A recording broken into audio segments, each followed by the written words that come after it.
Na Prever FM, você começa o dia bem informado. Com satisfação que nós estamos recebendo aqui o Dr. Marcelo Felício, ele que é secretário de Saúde da Prefeitura Municipal de Botucatu, e a gente vai falar de um assunto bastante importante. Dr. Marcelo, bom dia, obrigado por atender o nosso convite. Bom dia, Márcio, bom dia a todos. Obrigado mais uma vez pelo convite.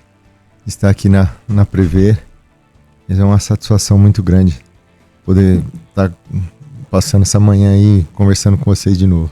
Obrigado por nos atender essa manhã chuvosa, né? Doutor, o senhor continua chefe do serviço de transplante cardíaco do HC?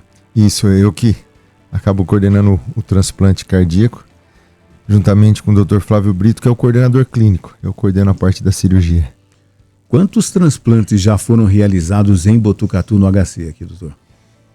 Apesar de ser um programa considerado novo no estado, o programa do Hospital das Clínicas de Botucatu já realizou 70 transplantes. 70 transplantes. É um número, em que período de tempo tudo isso, doutor? Esse programa completou esse ano 5 anos de programa.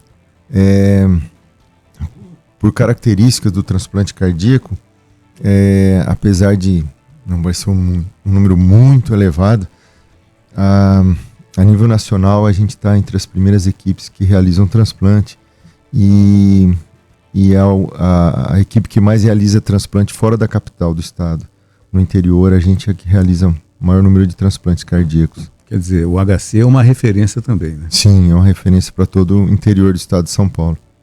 Eu fico imaginando, doutor, a alegria dos familiares quando um transplantado consegue ser compatível, tem a fila de espera, tem toda aquela burocracia, consegue receber o coração, passa por aquele período, e de quanto tempo é o período de observação, inclusive depois do transplante?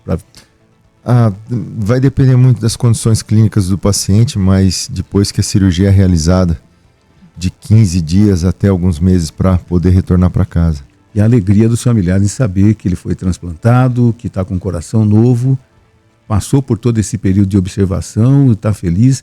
E a alegria de toda a equipe também, né? Nem fala, a gente torce junto para o paciente ter uma oferta compatível e poder ter oportunidade de tratamento. Isso não ocorre com todo mundo. Porque antes até o paciente estava na fila de transplante, mas aguardava em casa um órgão. Hoje, 100% dos pacientes estão dentro do hospital, e o último paciente que a gente realizou o transplante, ele estava aguardando quase 1 ano dentro do hospital. E aquele paciente que entra em condições muito graves de saúde e que sabe que só vai voltar para casa com um coração novo. Entendi. Agora eu fico imaginando como é que a equipe deve estar preparada, não só a pessoa que aguarda, a família, de repente entrou na fila, conseguiu-se um órgão, e como é que é de mobilizar toda a equipe, de repente num final de semana, um domingo à noite, toca o alarme lá, conseguiu o coração. Como é que funciona tudo isso, doutor? Essa logística. A logística, o desencadeamento de uma cirurgia de transplante cardíaco e dos outros transplantes também é uma situação muito inusitada, porque ocorre durante o dia, toda a equipe está em plena atividade, com outras cirurgias, atendendo os outros pacientes, mas aí quando tem a oferta do órgão e a gente dá o aceite para a central de transplante, aí realmente mobiliza toda a equipe, né? Envolve muitos profissionais e profissionais de outras disciplinas envolvidas com a saúde, outras especialidades, e aí parte da equipe se desloca para a captação do órgão e parte da equipe fica preparando o paciente que vai receber o coração. Quer dizer, uma equipe vai ao local do órgão que vai ser transplantado e essa equipe vem acompanhando o órgão, como é que é? Sim, a parte da nossa equipe vai até o paciente que está em morte cerebral, e apesar de Botucatu estar numa posição estratégica no centro do estado, talvez é a equipe que mais realiza captações à distância, porque tem poucos hospitais com oferta de órgão em Botucatu na região. Então a gente já fez captação em torno de 6, 7 estados do Brasil. Então, aí a Central de Transplante de Órgão Torácico do Estado, juntamente com a Secretaria de Saúde, eles mobilizam toda essa logística e a gente conta com os helicópteros da Polícia Militar, os aviões da Força Aérea Brasileira, que levam a equipe até onde está o doador. Aí eles, apesar dos exames pré-operatórios, eles checam, tem uma checagem do órgão no local, aí a gente conversa, dá o aceite do órgão e aí parte da equipe começa a cirurgia aqui para preparar o paciente que vai receber.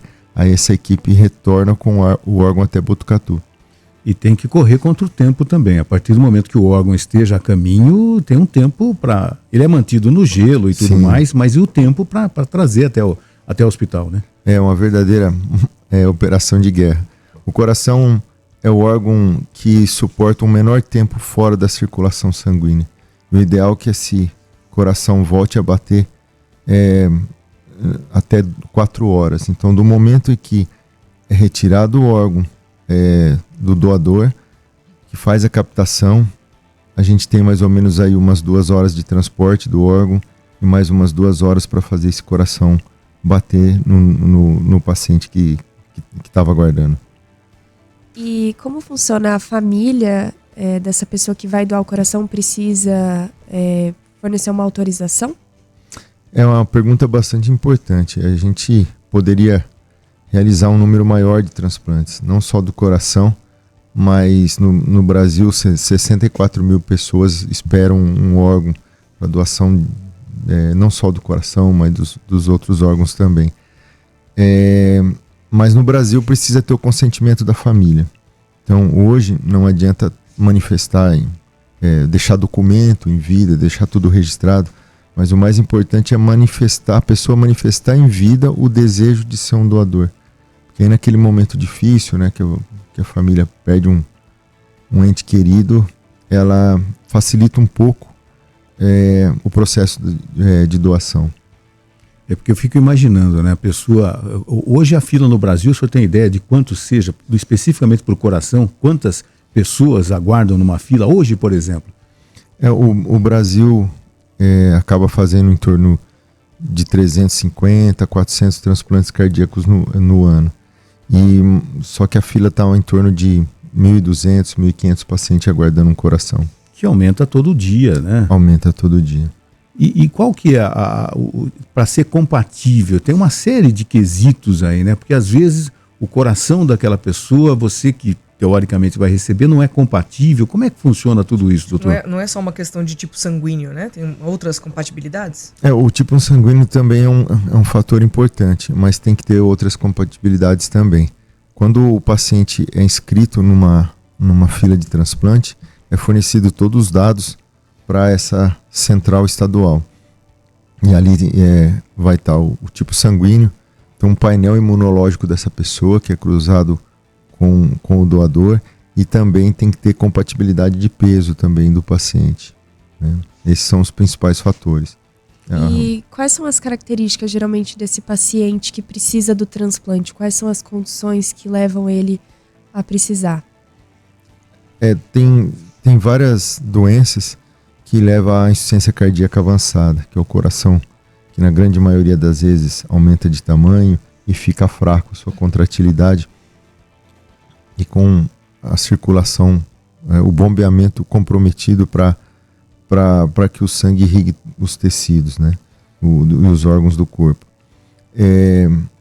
A grande maioria é da miocardiopatia dilatada, que o coração aumenta de tamanho e fica fraco, mas existem outras causas, como infarto agudo do miocárdio, doenças genéticas, doenças das válvulas cardíacas, até hipertensão pode levar a uma descompensação do coração. E no Brasil ainda a gente tem muita doença de Chagas, né? A gente transplanta ainda bastante. Ainda temos, né? A gente recebe pacientes aí da Bahia, do norte do Paraná. Ainda a gente transplanta bastante paciente com doença de Chagas. A questão etária, a questão da idade, um doador e um paciente, eles têm que ser compatíveis também com a faixa etária proximamente? Não, a idade não tem tanta interferência, né? O principal mesmo é o peso corporal, o tipo sanguíneo e a parte imunológica do paciente. Um homem pode receber o coração de uma mulher ou vice-versa? Pode sim, pode sim. A gente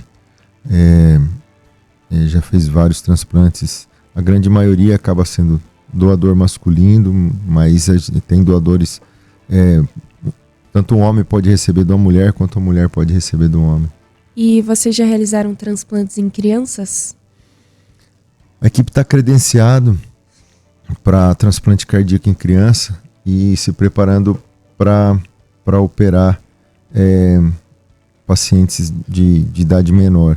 Mas já realizamos transplante em pacientes de 15, 17 anos. Como é que funciona o alerta novamente? Eu acho que muita gente tem curiosidade dessa, né?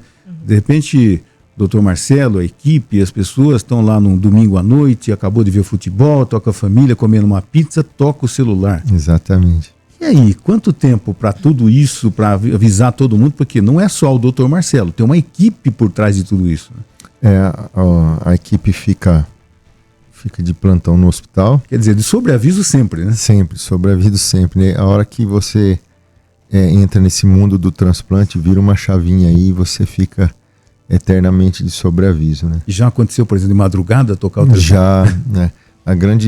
Uma boa parte é de madrugada, porque quando faz o diagnóstico de morte cefálica, durante o dia, final do dia, e aí as equipes dos hospitais onde tem o doador desencadeiam todo o processo de doação, que também não pode atrasar a doação e poder a família também, né, não pode atrasar o velório, o enterro do paciente. É um momento muito difícil, então esse processo, a partir do momento que a família aceita doar, então tem uma organização muito rápida para que esse processo se consolide. Então, quando eles entram em contato com a equipe e a equipe liga para a gente, conforme a fila de espera, e a oferta não é feita para a equipe, é feita para o paciente. Aí eles ligam e falam: olha, o paciente tal da equipe de vocês está tendo uma oferta de o coração, o doador está em tal cidade. Aí tem uma ficha que eles passam com todos os dados do doador, a gente checa essa ficha e dá o aceite ou não que a gente vai captar o órgão. A equipe se mobiliza, aí tem toda uma divisão aí estratégica para preparar para ir captar, e parte da equipe vai até o hospital para organizar todo o centro cirúrgico, as condições do paciente para ser levado até o centro cirúrgico. Aí a hora que a equipe chega lá e vê o órgão e decide realmente que vai captar, aí começa a anestesia do paciente aqui. Tem que ser muito sincronizado para que esse tempo não se estenda muito, né? Então, a hora que o coração chega no hospital, o paciente tem que estar preparado, a gente já está terminando de retirar o coração doente para ser implantado. E quanto tempo dura em média a cirurgia de transplante? Hoje, com os pacientes mais graves e que tem vários dispositivos ajudando o coração a manter a circulação, então são pacientes mais críticos, mas uma cirurgia pode durar desde 4, 5 horas até umas 8, 10 horas.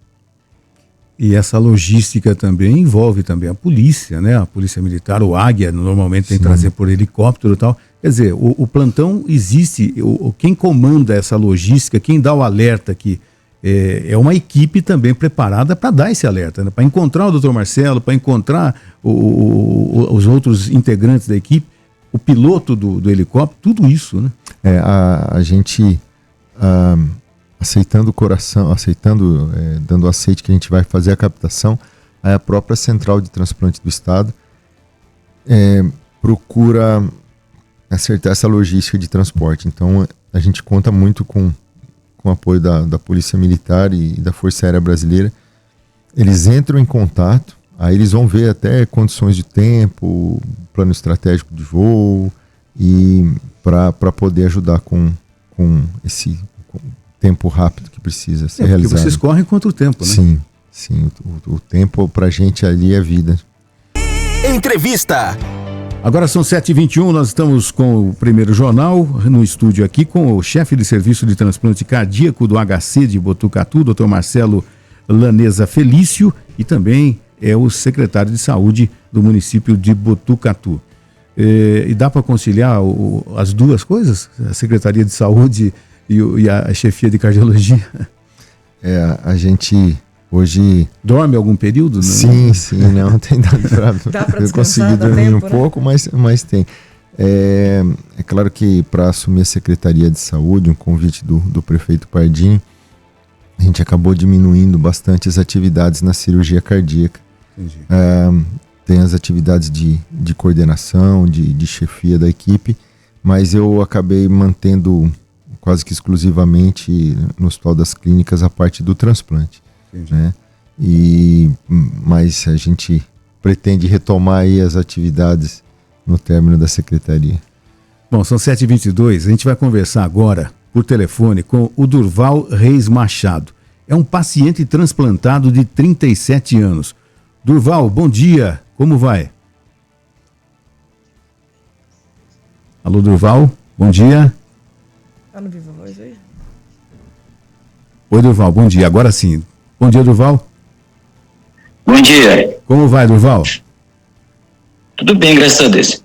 Durval, a gente está aqui no estúdio, inclusive, com o Dr. Marcelo Felício, que acho que você conhece, e eu gostaria que você contasse a sua história. Afinal de contas, você é um paciente de 37 anos que foi transplantado. Quanto tempo faz isso já, Durval?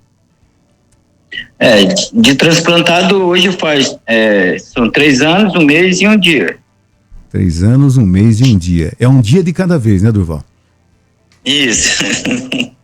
Ô, Durval, você é nascido no estado do Pará, teve um problema no coração e veio... Conta um pouquinho a sua história para os ouvintes da Prever FM ficarem sabendo. Em 2017, eu tive um evento de taquicardia ventricular e, após fazer alguns exames, foi constatado que eu tinha uma doença congênita. Então, daí em diante, eu fiz tratamento por lá, fiz o implante de CBI, que na época eu precisava, devido a doença ser grave. Porém, em 2020, em alguns casos, foi piorando a doença. E depois disso, através de alguns tratamentos, não teve muito resultado. E daí foi feito alguns exames que foi constatado a necessidade de fazer transplante. Entendi. E na época me encaminharam para cá, para o estado de São Paulo, para Botucatu. Então eu vim para cá uma consulta e de então houve a necessidade de internar. Passei um período de 4 meses a primeira vez. Aí, com o aumento do número de casos de Covid no hospital, houve a necessidade de passar um tempo nas casas de apoio para tentar amenizar.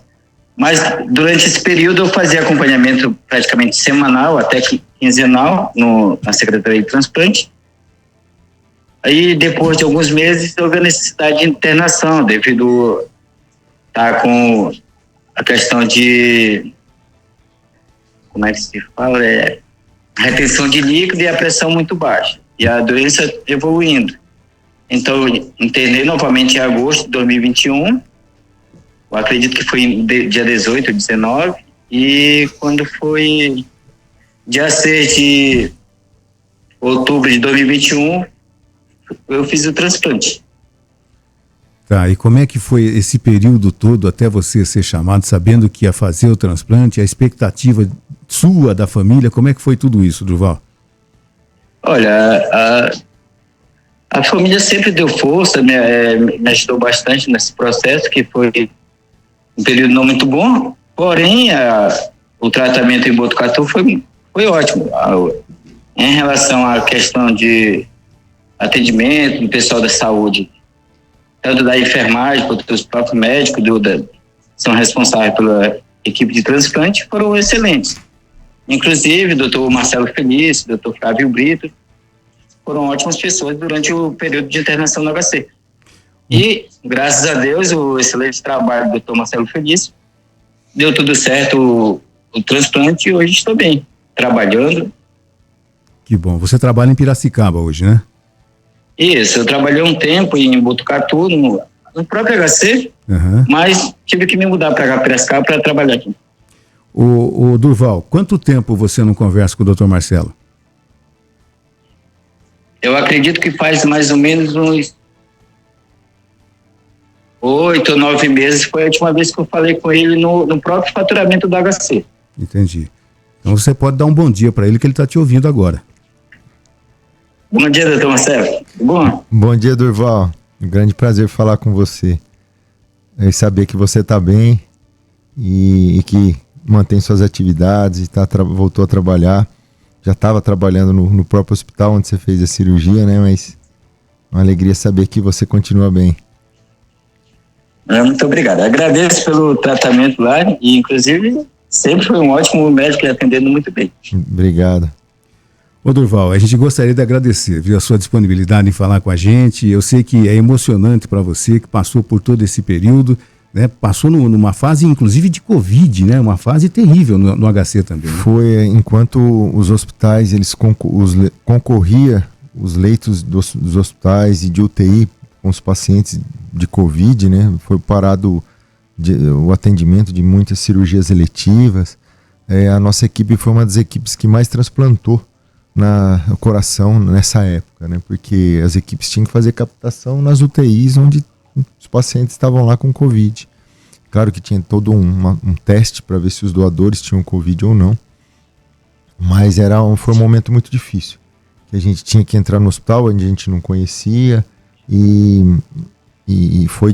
houve uma redução tanto da oferta de órgãos quanto o número de transplantes em todo o Brasil, de todos os órgãos, no Brasil e nos outros países. E a gente conseguiu manter o número de transplantes fazendo captações nesse período.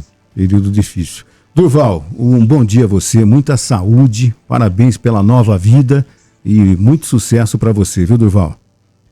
Muito obrigado. Um abraço ao doutor Marcelo Feliz e a todos vocês aí. Um abraço, Durval. 7h29. Que legal, né? Que legal. É emocionante, né, doutor? Poder conversar com um transplantado, saber que ele está bem. Ontem, quando eu conversava com ele, né, eu já percebia a emoção dele. Ele falou assim, mas o doutor Marcelo autoriza eu a falar? Eu falei, ele vai estar no estúdio, inclusive. Né? É muito gratificante esses momentos, né? Porque é uma doação de toda a equipe também, né? De energia, de trabalho, de horas de sono, né? A maioria das equipes de transplantes não recebe nada mais por estar fazendo o transplante. Entendi. Então eles são contratados, não só os médicos, mas todos os profissionais envolvidos de outras áreas, para trabalhar no hospital. Então se tem transplante ou não, se ele doa um pouco mais de energia, ou de horas de sono, ou de trabalho, ou de deslocamento, isso é um propósito mesmo de vida, né? E esses momentos que acabam motivando a gente e dando força para a gente continuar. De saber que pessoas conseguem voltar para casa, conseguem voltar para sua família, conseguem voltar para o trabalho, né? São realmente aquelas pessoas que entram no hospital e só conseguem voltar se tiver esse ato nobre de uma família que autorizou uma doação. Ô doutor, e quando o que acontece a tranquilidade, entre aspas, de não vai haver mais a rejeição? Qual é o período? Qual é o período crítico do transplantado? E depois fala, não vai haver mais rejeição agora. O grande período crítico é na fase inicial do transplante, né? Até enquanto ele não vai de alta, ainda a gente luta muito com o processo de rejeição e de infecção. Porque para evitar rejeição, o paciente toma medicação, toma os imunossupressores, mas que cai a imunidade do paciente. Então a gente tem que ficar muito de olho, acompanhar se ele não vai ter infecção. Então se você dá muito imunossupressor, o paciente tem infecção. E se você não dá, o paciente tem rejeição. Então é uma balança, é uma linha muito tênue. Mas essa fase inicial é a fase mais crítica, mas aí o resto da vida ele tem que ter todos os cuidados para não ter a rejeição. Ô doutor, e tem casos que o paciente transplantado, ele sabe quem foi o doador, conhece a família? Hoje em dia, com as mídias sociais e todo o sistema de informação, muito difícil o paciente talvez não saber se ele procurar. As equipes não podem promover esse encontro, porque envolve muita coisa, questões éticas, religiosas e que a gente tem que respeitar. Muito delicado uma situação como essa. É muito né? delicado. Mas a gente vê que para a família que realiza esse gesto nobre da doação, ameniza um pouco a dor de saber que ela pode salvar de 8 a 10 vidas, né? Então, quando tem esse contato, a gratidão de quem recebeu o coração, né? E a alegria de quem perdeu uma pessoa querida, mas que vivencia ali, que acabou salvando várias pessoas, né? Lorival Panhosa também aqui com a gente. Bom dia, Lorival. Eu fico tentando imaginar qual a emoção de toda a equipe ali, a hora que aquele coração dá a primeira batida, né? Ali acho que é um milagre, o dedo de Deus. Eu acredito em milagres, mas aqueles milagres que Deus fala, olha, eu vou dar uma procuração para vocês aqui, faz o meu serviço aí, que eu estou ocupado aqui com tanta coisa. Porque é um verdadeiro milagre, né? A primeira batida do coração no peito do paciente, é que você fala, pô, parece que deu certo, fiz alguma coisa certa aqui, né? Deve ser uma emoção, assim, indescritível, não dá para, acho que, descrever, né? Escrever isso é impossível, é só sentir mesmo, né? Exatamente, é muito emocionante esse momento, que é só comparado à alta do paciente. É claro que ali a gente vê o coração voltar a bater, porque é um momento que o paciente, um momento rápido que o paciente mantém a vida, mas sem coração, porque você tira um coração para colocar outro. Então ele fica por um tempo pequeno vivo sem coração, porque você tem que e a circulação mantida por uma máquina, né? Então, doutor, no passado, assim, o índice de óbito por problemas do coração era muito grande, e eu tenho a impressão que isso está diminuindo. A gente só morre hoje do coração por um acidente.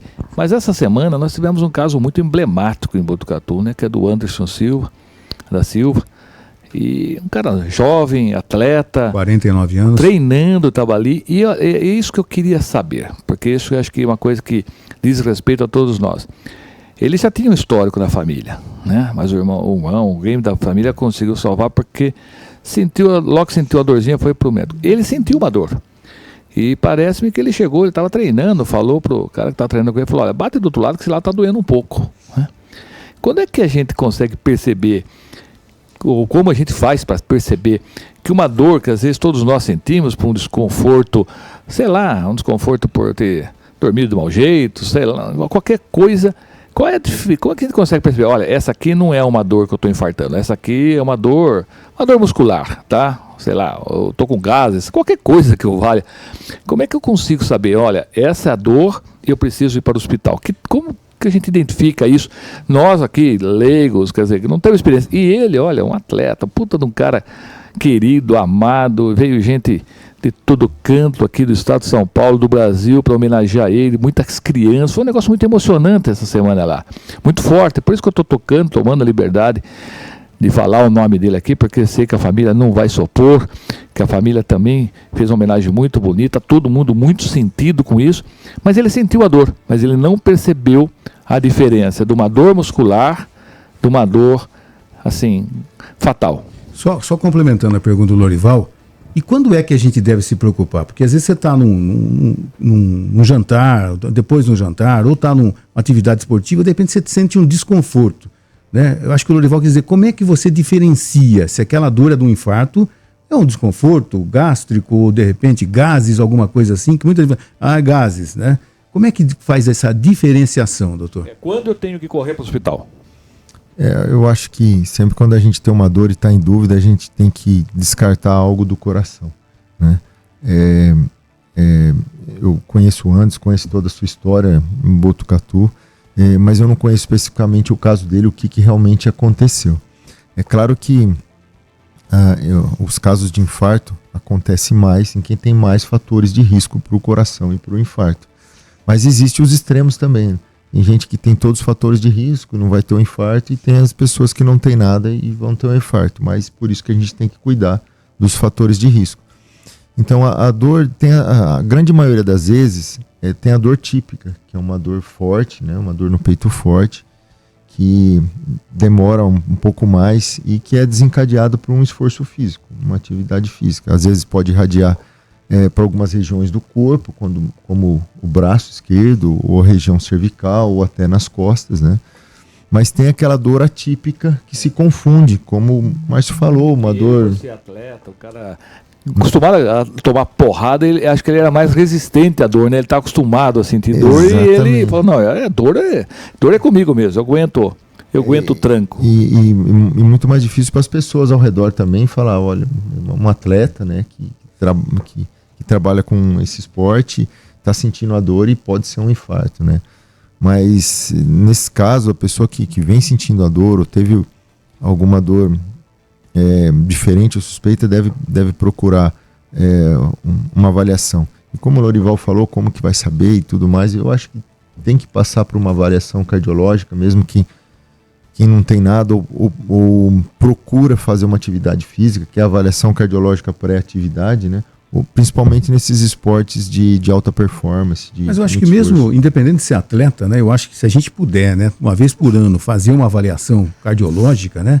É fundamental.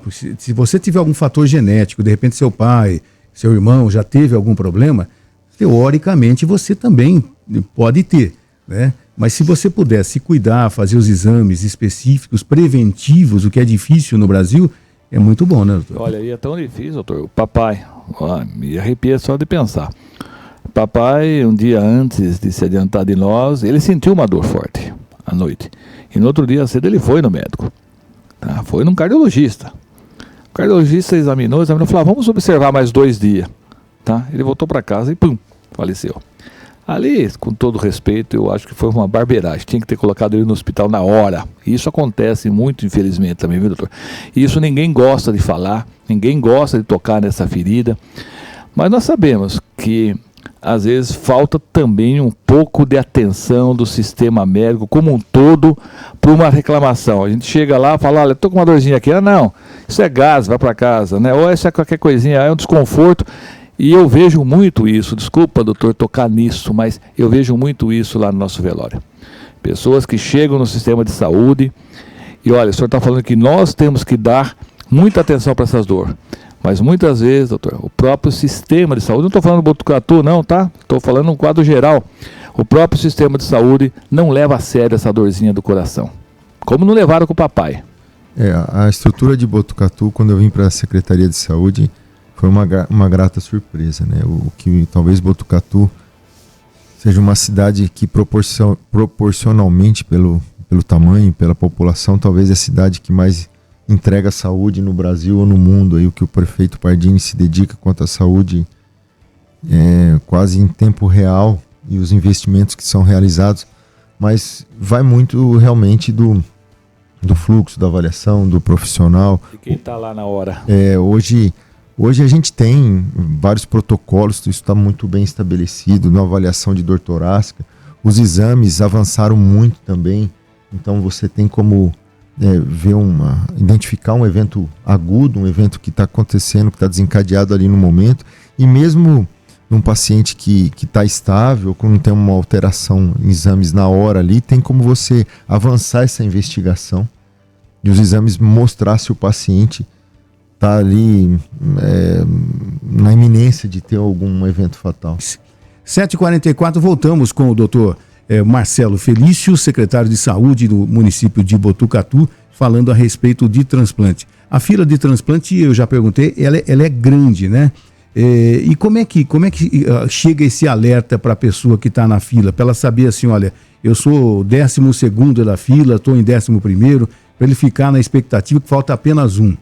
Hoje, quando o paciente ele é inscrito na lista de transplante, essa lista é uma fila única, estadual, ela tem um número de registro que ela pode acompanhar o seu andamento na fila. Quanto mais tempo a pessoa está esperando o órgão, mais ela vai subindo na fila e vai chegando mais próximo de receber um órgão. É claro que tem condições de prioridade daqueles pacientes que estão muito graves, descompensados. Então, quando tem um doador, primeiro a central de transplante checa nessa fila de transplante se tem alguém naquelas condições, naquele nível de prioridade.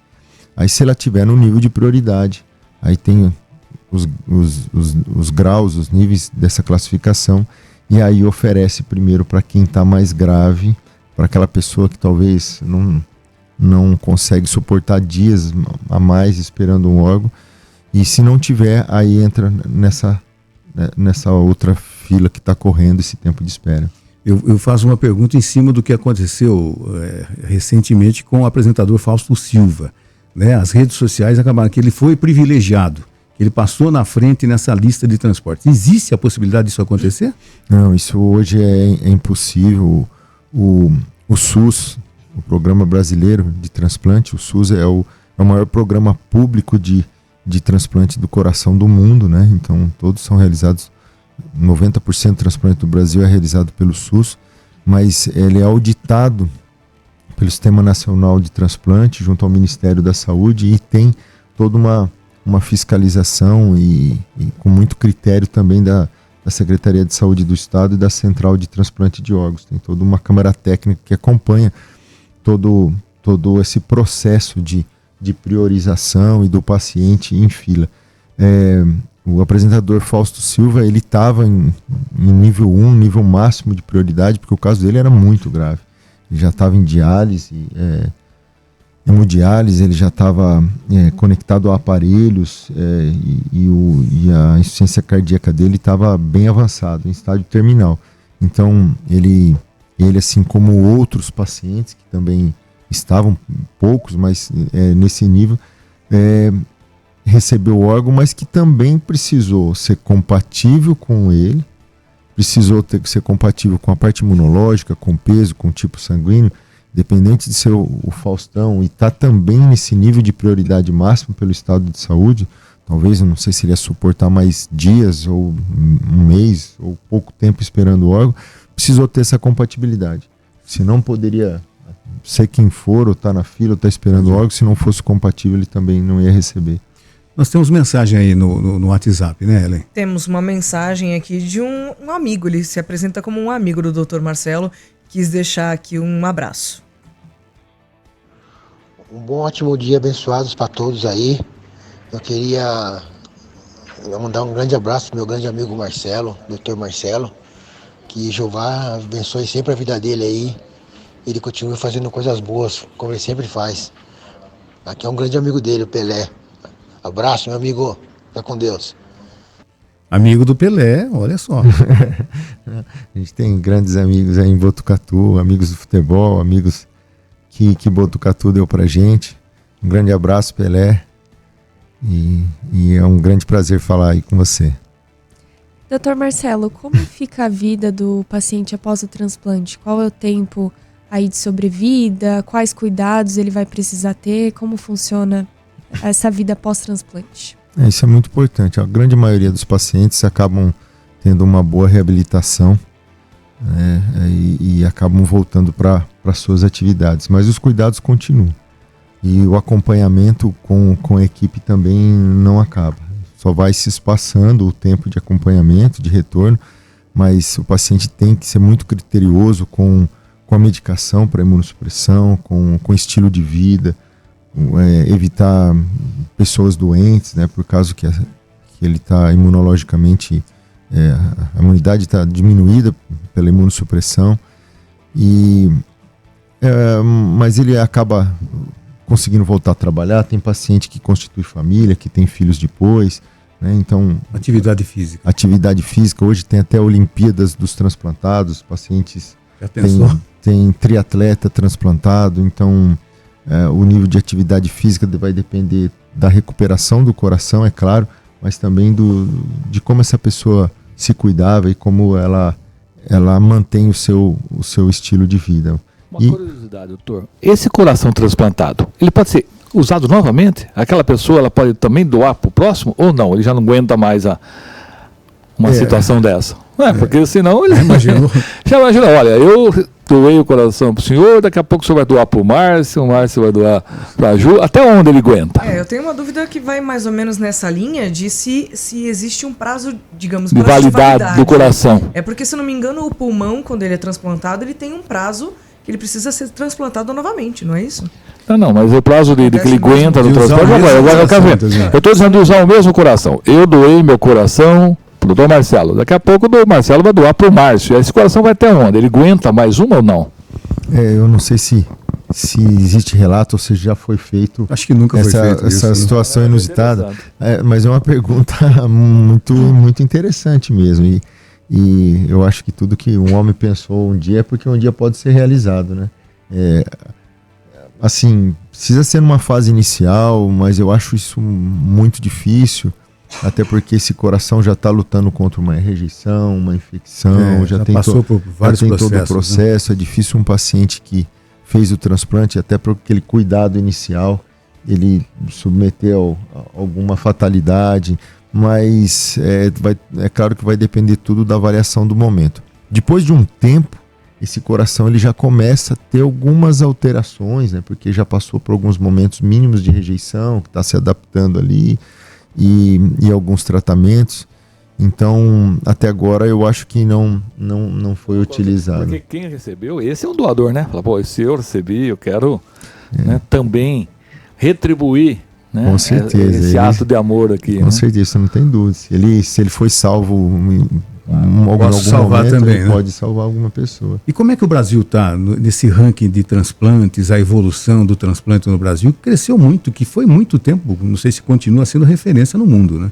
Sim, não só o transplante, mas toda a cirurgia cardíaca brasileira é bastante reconhecida no mundo inteiro. O Brasil é o segundo país que realiza mais cirurgia cardíaca no mundo, só perde para os Estados Unidos. É claro que pela dimensão do país e por todo o trabalho também que vem sendo realizado, mas o transplante cardíaco no Brasil também tem bons resultados, é reconhecido, né? E é claro que o número de centros de transplante não cresce muito, tem aumentado aos poucos o número de transplante e as doações, mas também ainda não são suficientes para atender toda a demanda. Hoje o Brasil realiza em torno de 20% a 25% dos transplantes, da necessidade dos transplantes no país. Né? Eu estava vindo para cá, estava vendo uma reportagem do Elon Musk que ele está fazendo agora um cavalo robô. Não sei se você viu, uma loucura. Aquele cara é doido, mas a gente tem que admitir que é um gênio. Esse cavalo robô, ele anda sem combustível, energia solar, e chega até 280 km por hora, enfim. Eu falei, pessoal, nós vamos voltar todos a andar a cavalo, né? Eu estou dizendo isso porque já no passado se falou em coração artificial. Isso parou essa pesquisa? Essa pesquisa, porque se nós conseguirmos fazer um cavalo robô que anda 280 km por hora, que anda energia solar, eu vi a foto do cavalo e falei, cara, será que eu vou chegar a andar a cavalo ainda, né? É um negócio muito louco. Por que a gente consegue avançar tanto em umas tecnologias e não conseguimos fazer um coração artificial? Porque o coração, ele é um órgão que fica ali bombeando o coração. Qualquer outra função que é bombeando o sangue, concorda? Por que nós não conseguimos fazer uma bombinha ali que consegue fazer esse trabalho? Já existem hoje corações artificiais e que são implantados e substituídos por esses corações muito doentes, né? E até para pacientes que não são elegíveis para o transplante cardíaco, mas ainda o acesso não é para todo mundo, e no Brasil ainda o programa de coração artificial e de circulação, de assistência circular, assistência circulatória mecânica ainda é muito incipiente pelo subfinanciamento do programa. Econômico, né? É mais economicamente viável fazer um cavalo que vai atender milhões de pessoas do que fazer um coração que vai atender 2.000 pessoas. A economia, novamente, são os interesses que pautam, porque se eu consigo fazer um cavalo robô, se eu colocar o mesmo recurso, eu acho que eu consigo fazer um coração. É claro que as indicações são bem restritas, né? São pacientes selecionados, mas em vários países da Europa e nos Estados Unidos tem muita gente aí vivendo com coração artificial. Que os corações são muito, muito, muito caros e no sistema público brasileiro não é viável, né? Não tem coração para quebra. Doutor Marcelo, eu gostaria de agradecer, a gente combinou até 7h30, olha, passamos do tempo, hein? Gostaria de agradecer a sua participação aqui. Nós temos o Homero Cordeiro ainda com Harmonize, que é um quadro famoso aqui no programa também. Agradecer a sua participação, parabéns pelo seu trabalho. Famoso e gostoso, né? As duas coisas.